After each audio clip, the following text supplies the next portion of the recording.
दोस्तों यहाँ पे एक और small finance bank Ujjivan small finance bank के Q4 के रिजल्ट्स आ गए हैं।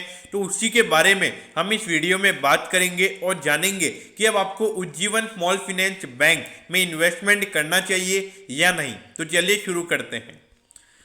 तो देखिए, सबसे पहले जो लोग इसको सिर्फ नेट प्रॉफिट के लिए देख रहे थे, प्रॉफिटेबिलिटी कितना बड़ा है, तो देखिए पिछले साल के मुकाबले यहाँ पर 86% का ग्रोथ यहाँ पे नेट प्रॉफिट में देखने को मिला है। और जो टोटल नेट प्रॉफिट निकल कर आया है वो निकल कर आया है 136 करोड़ का। देखिए पूरे साल का नहीं है, एक क्वार्टर का है। जनवरी से मार्च वाले क्वार्टर के अंदर कंपनी का 136 करोड़ का प्रॉफिट निकल कर आया है।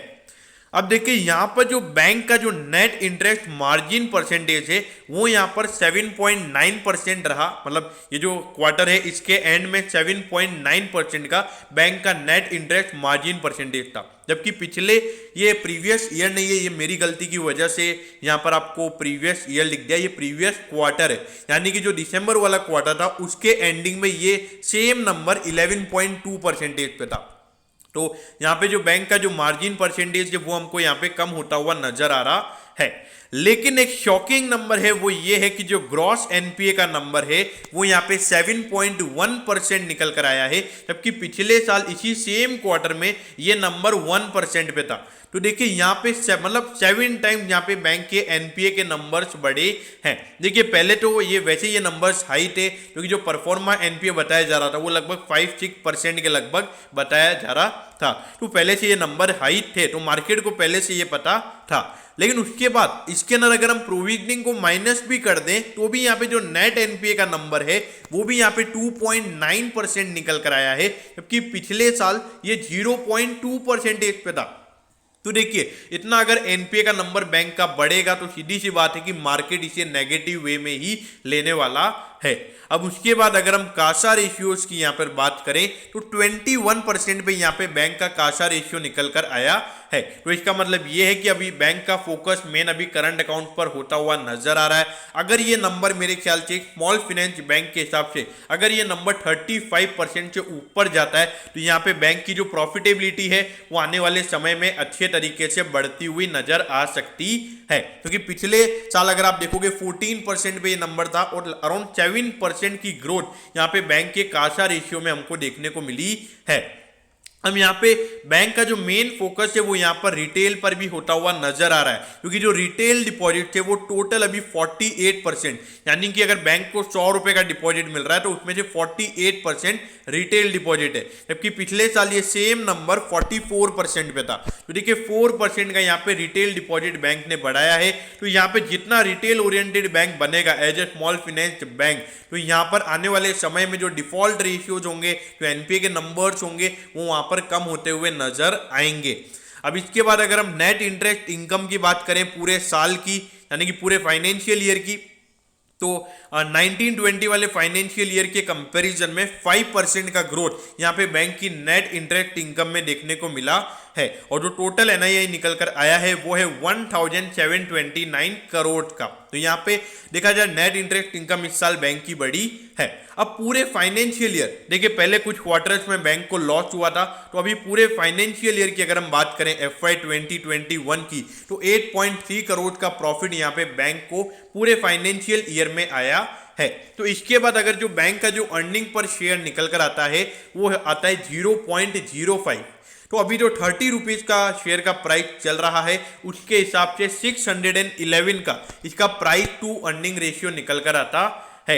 लेकिन देखिए दोस्तों यहाँ पर मेन इश्यू जो है वो है इसके एनपीए नंबर। देखिए इतना अगर एनपीए नंबर इतना हाई रहेगा तो मेरे ख्याल से ये मार्केट आपको पसंद नहीं करेगा। देखिए अगर आप देखोगे तो मार्केट में भी चॉइसेस बहुत ज़्यादा अवेलेबल है स्मॉल फाइनेंस बैंक में। अभी एयू स्मॉल फाइनेंस बैंक है, इक्विटास है, सूर्योदय, तो उन तीनों के अगर आप एनपीए के नंबर देखोगे तो वो कम है। तो एज कंपैरिजन आप यहाँ पर क्यों इन्वेस्ट करोगे? तो ये एनपीए का नंबर एक उज्जीवन स्मॉल फाइनेंस बैंक की वैल्यू को रोक कर रख रहा है। ये नंबर अगर धीरे ईयर ऑन ईयर बेसिस पर अगर अच्छा खासा 1% भी अगर पर ईयर ये नंबर कम होता है तो मेरे ख्याल से आने वाले समय में उज्जीवन स्मॉल फाइनेंस बैंक भी मल्टी बैगर बनता हुआ नजर आ सकता है। अब ये देखिए, अगर आप देखोगे तो इसका price to book ratio 1.78 times है, तो अंडर वैल्यूएशन भी नहीं है, क्योंकि जो एनपीए का नंबर है उसके हिसाब से इसका प्राइस टू बुक रेशियो 1 से भी नीचे होना चाहिए, तो प्रीमियम वैल्यूएशन पर ट्रेड हो रहा है। ये रिजल्ट के बाद इसका प्राइस टू अर्निंग रेशियो 611 निकल कर आता है, तो एनपीए का नंबर इसका बहुत ज्यादा है, जो कि मार्केट के लिए नेगेटिव हो सकता है। तो यहां पर रेवेन्यूज में कोई इश्यू नहीं है, लेकिन देखिए पिछले साल बैंक को 350 करोड़ का प्रॉफिट हुआ था 19-20 वाले फाइनेंशियल ईयर में, और इस फाइनेंशियल ईयर में सिर्फ 8.3 करोड़ का यहां पे बैंक को टोटल प्रॉफिट हुआ है, यानी कि 2021 का फाइनेंशियल ईयर बैंक के लिए अच्छा नहीं रहा है। जो ग्रोथ यहां पे पिछले कुछ सालों से देखने को मिल रही थी, वो ग्रोथ यहां पे कोविड की वजह से उज्जीवन स्मॉल फाइनेंस बैंक की रुकी है। अब ये देखिए, अभी अगर देखा जाए जो यहाँ पे गिरावट होनी चाहिए थी वो हो चुकी है। देखिए 62.80 का हाई है, तो अगर आप हाई से कंपेयर करोगे तो 50% डिस्काउंट पे ये शेयर अभी आपको मिल रहा है। अब देखिए थोड़ा पेनी स्टॉक जैसा शेयर है, तो ये थोड़े प्रीमियम वैल्यूएशन पर तो आपको मिलेगा।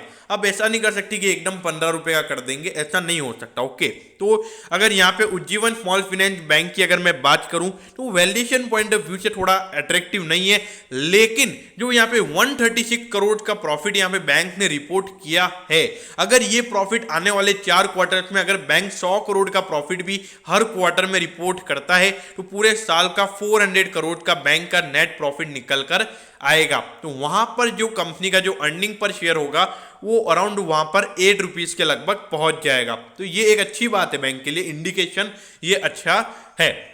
तो इसीलिए मैं ये बोलूंगा कि यहां पर तो यहां पर अगर देखा जाए तो उज्जीवन स्मॉल फाइनेंस बैंक का एक एनपीए का नंबर है, जो इसकी वजह से ये शेयर अभी आपको अच्छी जो प्राइस डिजर्व करता है उस प्राइस पर ट्रेड होता हुआ नजर नहीं आ रहा है। तो यहां पर जो लॉन्ग टर्म के लिए उज्जीवन स्मॉल फाइनेंस बैंक में इन्वेस्टेड है, तो यहां पर बने रहिए, कोई इश्यू नहीं है अगर आप लॉस में हो। लेकिन जो लोग इन्वेस्ट करना चाहते हैं तो मैं उनको यही बोलूंगा कि यहां पर जो अलग काउंटर जो अवेलेबल हैं, इक्विटा small finance bank, AU small finance bank, सूर्योदय इतना फेवरेबल नहीं है, लेकिन उनके अगर आप एनपीए नंबर देखोगे तो वो वहां पे well settled small finance bank नजर आते हैं। देखिए एयू स्मॉल फाइनेंस बैंक में भी थोड़े इश्यूज चल रहे हैं, लेकिन इक्विटास के अगर आप देखोगे तो 2% से भी उनका नेट एनपीए का नंबर कम है, और इक्विटास स्मॉल फाइनेंस बैंक के सबसे ज्यादा इंडिया में स्मॉल फाइनेंस बैंक के ब्रांचेज भी हैं। तो ये देखा जाए तो उज्जीवन स्मॉल फाइनेंस बैंक के लिए आने वाले समय में बहुत चैलेंजेस रहेंगे, कैसे ये चैलेंजेस को ओवरकम करता है, तो ये सारी चीजें देखने लायक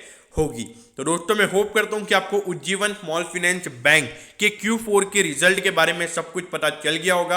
अगर आपकी कोई भी क्वेरीज है तो आप कमेंट कीजिए, मैं जरूर आपके कमेंट पर रिप्लाई करूंगा। ओके दोस्तों, thank you, have a nice day.